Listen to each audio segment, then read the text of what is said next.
Election کے دن یا election کے بعد الیکشن کمیشن سے free fair and transparent election کی ہم درخواست کرتے رہے، لیکن انفارچونیٹلی ہر step of the way election commission اس ذمہ داری نبھانے میں ناکام ہو چکا ہے۔ Election commission form 45 election commission کی ذمہ داری ہے۔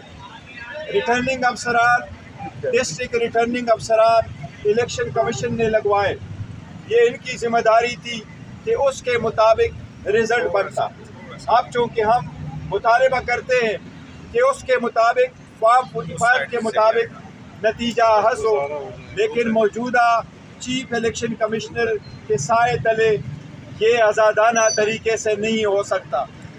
چیف الیکشن کمشنر چونکہ متنازع ہو چکے، وہ free fair and transparent election کرانے میں ناکام ہو چکے، لہٰذا